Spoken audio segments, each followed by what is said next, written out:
তো ঘর্ষণ বা ফ্রিকশন কি? একটি সারফেসের উপর দিয়ে যখন আরেকটা সারফেস চলমান হতে চায়, গতিশীল হতে চায়, তখন এই সারফেসটা একে অপরকে কি করে? বাধা দেয়, ওই গতিতে গতিশীল হতে বাধা প্রদান করে। ওই বাধার পরিমাণকে কি বলে? ঘর্ষণ বল। ওই বাধাদানকারী বলকেই কি বলা হয়? ঘর্ষণ বল। কথা কি বুঝছো? খুব সহজ সংজ্ঞা, যে একটি সারফেসের উপর দিয়ে অন্য একটি সারফেস বা একটি বস্তুর উপর দিয়ে আরেকটি বস্তু যখন চলমান হতে চায়, তখন তাদের স্পর্শ তলে বাধাদানকারী যে বল উৎপত্তি হয় বা উৎপন্ন হয়, সেটাকেই কি বলা হয়? ঘর্ষণ বল। এখন ঘর্ষণ বল একটি যৌগিক বল, এটা মৌলিক বল না। এটা এই বলটা অনেকগুলো বলের ইফেক্টে হয়। কিরকম? আমি যদি একটা সারফেসের উপর একটা বস্তু রেখে এটাকে টানার চেষ্টা করি এফ বল দিয়ে বা পি বল দিয়ে টানতেছি, তাহলে এইটা কি কারণে এই ঘর্ষণ উৎপন্ন হচ্ছে? দেখো, এই যে এই বস্তুটার মলিকিউল এই বস্তুটার মলিকিউলকে আকর্ষণ করবে, তাই না? আকর্ষণ বিকর্ষণ করবে, তার মানে ইলেকট্রোম্যাগনেটিক ফোর্স ইন্টারাকশন হবে। আবার এই বস্তুটার একটা ওজন নিচের দিকে ক্রিয়া করবে, যত বেশি ওজন হবে দেখবা তত বেশি কি হচ্ছে? ঘর্ষণ বাড়তেছে। কথা কি বুঝতেছো? আবার এই সারফেসটা কতটা মসৃণ সেটার উপরেও এটা নির্ভর করবে। অমসৃণ তল হলে বেশি ফ্রিকশন করবে। কথা কি বুঝতেছো? তো মাইক্রোস্কোপিকলি দেখলে যতই মসৃণ, এটাকে মনে হচ্ছে অনেক মসৃণ, কিন্তু এটাও অনেক অমসৃণ মাইক্রোস্কোপ দিয়ে দেখলে। হ্যাঁ, পাওয়ারফুল মাইক্রোস্কোপ দিয়ে দেখলে দেখবা এটাও অনেক অমসৃণ। তো কি হচ্ছে? আমি যখন একটা সারফেসের উপর দিয়ে আরেকটা সারফেস নিতে চাচ্ছি, তখন এই সারফেসের এই যে এরকম জিগজ্যাগ আছে, আবার উপরের বস্তুটারও কি আছে? এরকম জিগজ্যাগ আছে। কথা কি বুঝতেছো? ওই জিগজ্যাগগুলো জিগজ্যাগের ভিতরে বসে যাচ্ছে, তখন আমি যখন বল প্রয়োগ করতেছি ওইগুলো কি হচ্ছে? ভেঙে টেঙে নিয়ে যেতে হচ্ছে। তাহলে কি হচ্ছে? বাধা প্রদান হচ্ছে। কথা কি বুঝছো? এই জন্য দেখবা যে ঘষলে কি হয়? গুঁড়া পাউডার তৈরি হয় না? একটা বস্তুর উপরে একটা বস্তু ঘষলে কি হয় আসলে? ওই যে ওই জিগজ্যাগ গুলোকে ভেঙে টেনে নিয়ে যায়, আর ওইগুলো ভেঙে গেলে ছোট ছোট পাউডার তৈরি হয়। সিম্পল। কথা কি বুঝছো? তাহলে ফ্রিকশনের কারণ জানলাম আমরা। এবার দেখো, এই ঘর্ষণ বল কয়েক প্রকার। সেটা হচ্ছে স্থিতি ঘর্ষণ, গতীয় ঘর্ষণ, চারটা দেওয়া আছে দেখো। স্থিতি ঘর্ষণ, গতীয় ঘর্ষণ, আবর্ত ঘর্ষণ এবং প্রবাহী ঘর্ষণ। কয়টা? চারটা। তাহলে স্থিতি ঘর্ষণ কি? কোন একটা বস্তু স্থির অবস্থায় থাকলে দুই সারফেসের মধ্যে যেই ফ্রিকশন তৈরি হবে, সেই ফ্রিকশনটাকে কি বলবো আমরা? স্থিতি ফ্রিকশন। মানে স্থিতিশীল বস্তুকে সবেমাত্র তুমি গতিশীল করতে চাচ্ছ, তখন তোমার যেই ফ্রিকশনের মোকাবেলা করতে হবে সেটা কি? স্থিতি ঘর্ষণ। কথা কি বুঝতেছো? তাহলে স্থিতিশীল একটা বস্তু আছে, সেটাকে তুমি গতিশীল করতে চাও, তাহলে ওইটায় বল দিতে হয় না প্রচুর পরিমাণে? তাহলে ওইটাকে যেই ফ্রিকশনের মোকাবেলা তোমার স্থিতি বস্তুকে গতিশীল করতে যে ফ্রিকশনের সম্মুখীন হতে হবে, সেই ফ্রিকশনটা স্থিতি ফ্রিকশন। এরপরে আসো গতীয় ঘর্ষণ। গতীয় ঘর্ষণ কি? কোন একটা বস্তু এই যে এটা এরকম গতিতে থাকার কারণে যেইটা হচ্ছে সেটা কি? এখন যে ফ্রিকশন অনুভব করতেছে সেটা গতীয় ঘর্ষণ। কথা কি বুঝতেছো? এই যে এইভাবে গেল যেটা, এটা গতীয় ঘর্ষণ। এর পরের কনসেপ্ট হচ্ছে দেখো আবর্ত ঘর্ষণ। এইবার দেখো, এটা রোল করতে করতে যদি যায়, এই যে এইভাবে যদি ঘুরতে ঘুরতে যায়, তাহলে এটা কি? আবর্ত ঘর্ষণ। চাকা যেটা করে, আবর্ত ঘর্ষণ। কথা কি বুঝতেছো? আবর্ত ঘর্ষণ। এর পরেরটা হচ্ছে প্রবাহী ঘর্ষণ বা ফ্লুইড ফ্রিকশন। প্রবাহীর পদার্থ যদি থাকে, সেই প্রবাহী পদার্থের সাথে যদি কোনো একটা কঠিন পদার্থের ফ্রিকশন হয়, সেটাকে আমরা কি বলবো? প্রবাহী ঘর্ষণ। কথা কি বুঝতেছো? এখন যদি তুমি পরিমাণের কথা চিন্তা করো, সবচেয়ে বেশি হচ্ছে স্থিতি ঘর্ষণ। সবচেয়ে বেশি কি? স্থিতি ঘর্ষণ সবচেয়ে বেশি। তারপরে হচ্ছে গতি ঘর্ষণ। গতি ঘর্ষণ সংক্ষেপে লিখতেছি। তারপরে হচ্ছে আবর্ত। আবর্ত। তারপরে হচ্ছে প্রবাহী। এখন একটু খেয়াল করো, এই যে গতি ঘর্ষণ, স্থিতি ঘর্ষণ, গতি ঘর্ষণ, আবর্ত ঘর্ষণ এবং প্রবাহী ঘর্ষণ, এই চারটাকে ফিল করার জন্য একটা সাইকেলই যথেষ্ট। একটা সাইকেলের মধ্যে এই সবগুলোই ঘটাও, বা যে কোনো একটা গাড়ির মধ্যে। কিভাবে? আমার সাইকেলের মুভিং পার্টগুলোকে কি করা উচিত? ফ্রিকশন যত কমাইতে পারি তত ভালো। তো তুমি কি করো? তুমি সেইখানে দেখবা মাঝে মধ্যেই গ্রিজ বা তেল দাও, তাই না? অয়েল দেওয়া হয় না ওখানে? কেন দেওয়া হয়? প্রবাহী ঘর্ষণ সবচেয়ে কম। তাহলে আমি কি করতেছি? বেয়ারিং গুলোর মধ্যে যে অয়েল দিয়ে রাখতেছি, অয়েলের কারণে ওখানে একটা অয়েলের একটা সারফেস তৈরি হচ্ছে, তাহলে সবচেয়ে কম ঘর্ষণ তৈরি হবে। তাহলে ব্যাখ্যা করা যাবে না যে আমি এই সাইকেলের মধ্যে কেন গ্রিজ বা তেল দেই মুভিং পার্টগুলোতে? এটার কারণ কি? প্রবাহী ঘর্ষণ সবচেয়ে কম, আমি ওখানে চাই ঘর্ষণ যেন কম হয়।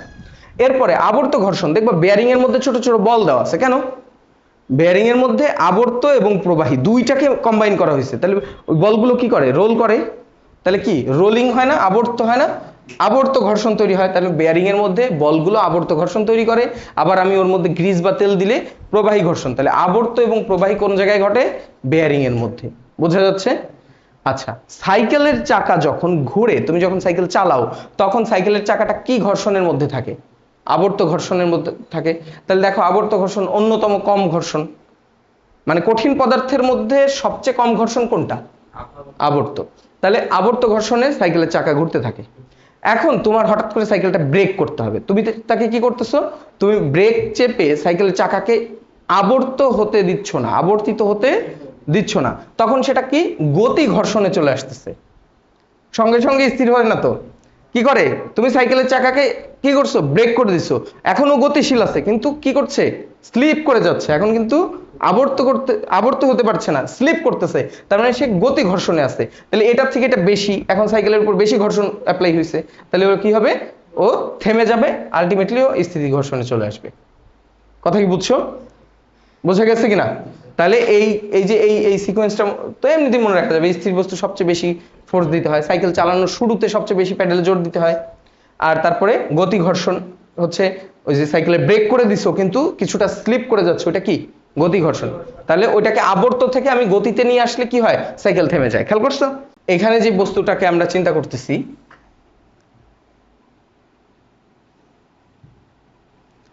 একটা বস্তু এইভাবে আছে, এখন এই অবস্থায় থাকলে আমি এটাকে পি বল দিয়ে টানছি, পি বল দিয়ে টানা হচ্ছে। এখন এই বস্তুটার একটা ওজন ছিল ডাব্লু, কত? এবং এই উপরের দিকে একটা কি থাকবে? রিয়াকশন ফোর্স থাকবে না? প্রত্যেকটা ওজনের কি থাকে? কোন একটা বস্তুর যদি ওজন ক্রিয়া করে ভূমিতে, তাহলে ভূমি তার উপরে কি দেয়? রিয়াকশন ফোর্স দেয়। আর এই যে পি বলে টানলে এই দিকে কি তৈরি হবে? Frictional force, F of small F দিয়ে আমি ফ্রিকশনাল ফোর্স বোঝাচ্ছি। বুঝছো?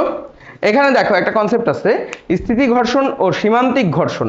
সীমান্তিক ঘর্ষণ হচ্ছে কোন তল এবং তলের ওপর অবস্থিত কোন বস্তুর মধ্যে আপেক্ষিক গতি সৃষ্টি না হওয়া পর্যন্ত যে ঘর্ষণ বল ক্রিয়া করে তাকে কি বলা হয়? স্থিতি ঘর্ষণ। তাকে কি বলতেছে? স্থিতি ঘর্ষণ। এখন গতিশীল এখনো হয় নাই, এই সময় যে ঘর্ষণটা সেটাকে বলা হবে কি? স্থিতি ঘর্ষণ। তাহলে দেখো এই বল প্রয়োগ করতেছো, এখনো সে গতিশীল হয় নাই ধরে নাও, তাহলে আমরা কি বলতে পারি? যে এই এফ অফ এফ আর এই পি কি এখন পর্যন্ত কি আছে? সমান। কারণ পি যদি বেশি হয়ে যায় তাহলে কি হয়ে যাবে? গতিশীল হয়ে যাবে। এখনো কি আছে? দুজন সমান আছে। তাহলে আমরা স্থিতি ঘর্ষণের শর্তে বলতে পারি যে পি ইকুয়াল টু কি? F of F. বোঝা যায়? আর এই জায়গায় আমরা বলতে পারি না, এইটার দরকার নেই আপাতত, আমরা সিম্পল করি, আগে একটু খেয়াল করো। এইটাকে পি না বলে আমরা এফ বলবো। এটা অ্যাপ্লাইড ফোর্সটা কত? আমরা কত ফোর্স দিচ্ছি? এফ ফোর্স দিচ্ছি। এখন একটা জিনিস খেয়াল করো তো, যে এই ফ্রিকশনটা কত বাড়বে, কত বেশি হবে বলো তো? ফ্রিকশন কার জন্য বাড়বে? আর এর জন্য। ওজন যত বেশি হবে তত ফ্রিকশন বেশি হবে, হবে না? বুঝতেছো? ফ্রিকশন দেখো, এদিকে খেয়াল করো, এই frictional force is proportional to R. W কেন বললাম না সেটা এরপরেই আসতেছি। Frictional force is proportional to R, তার মানে ওজন যত বেশি হবে রিয়াকশন তত বেশি হবে, রিয়াকশন যত বেশি হবে তত কি হবে? সারফেস তত বেশি ফ্রিকশন দিবে। বুঝতেছো? এখন আসো, এই জায়গায় যদি সমান করতে হয় তাহলে F of F equal to কি হবে? মিউ ইন্টু আর। তাহলে মিউ ইকুয়াল টু কি লেখা যায়? এফ অফ এফ বাই আর। এইটাই হচ্ছে ঘর্ষণ গুণাঙ্ক। এই মিউটাকে কি বলে? ঘর্ষণ গুণাঙ্ক। এটা কিসের উপরে নির্ভর করতেছে?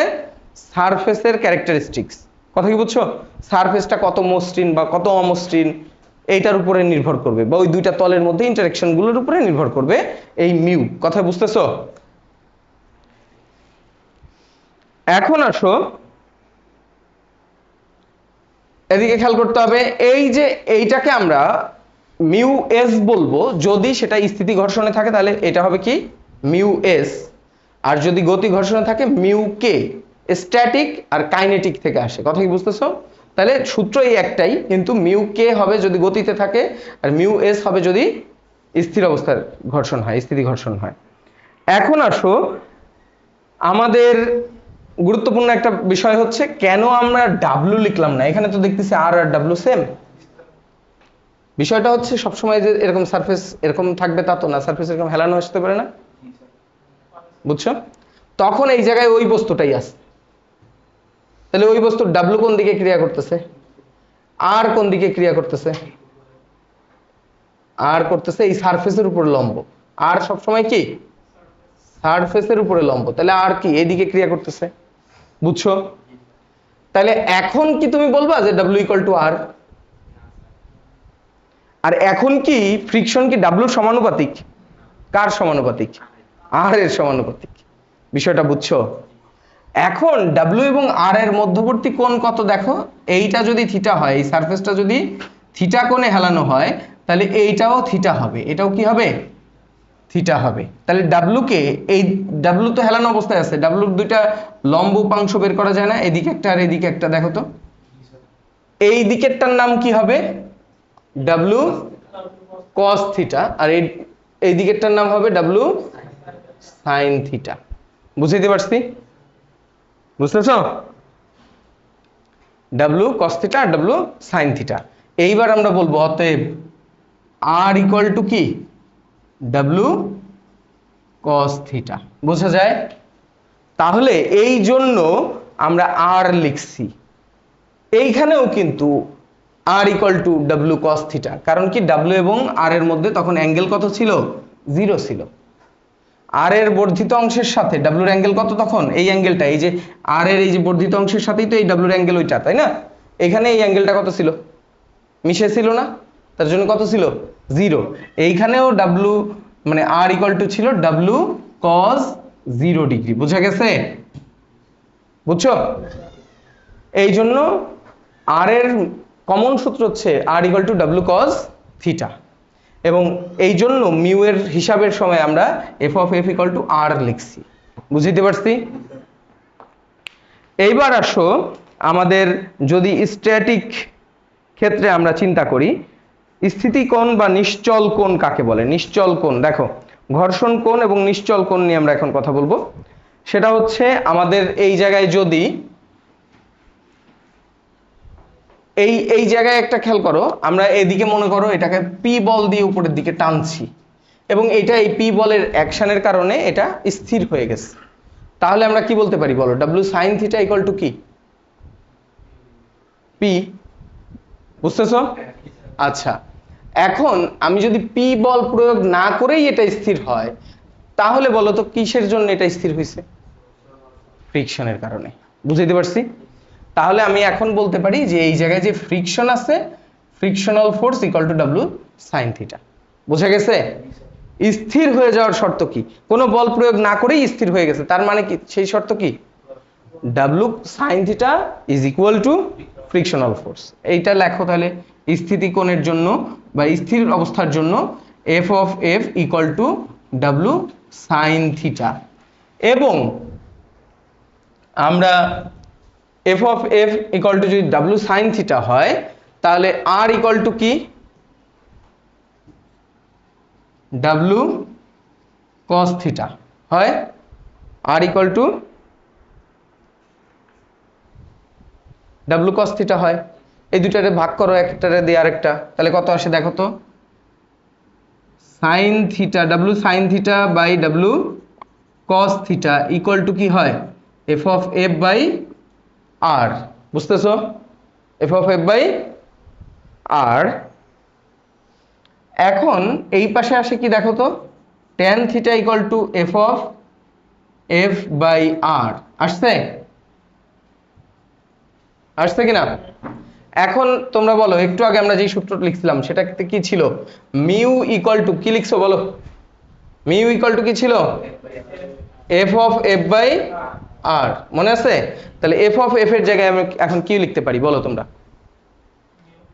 এখানে এফ অফ এফ এর জায়গায় আমি কি লিখতে পারি? মিউ আর ডিভাইডেড বাই আর। এইটা এটা কেটে যাবে, কিন্তু এই ক্ষেত্রে এটা কি মিউ এস না? এটা কি এস, কারণ কি বলছি কি স্থির হওয়ার শর্তে এটা, তাহলে স্থির হওয়ার শর্তে কি এটা হবে মিউ এস। অতএব আমরা এর পরের লাইনে এই জায়গা থেকে বলতে পারি অতএব tan theta equal two mu S. এটা তোমাদের বইতে আছে, দেখবা। স্থিতিশীল, এটাকে বলা হয় ঘর্ষণের স্থিতিকোণ, বুঝছো?